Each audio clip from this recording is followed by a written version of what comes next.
بسم الله الرحمن الرحيم لا يستوي أصحاب النار وأصحاب الجنة أصحاب الجنة هم الفائزون لو أنزلنا هذا القرآن على جبل لرأيته خاشعا متصدعا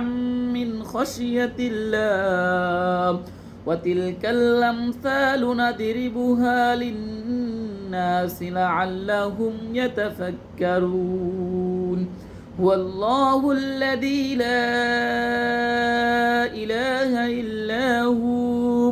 عالم الغيب والشهادة هو الرحمن الرحيم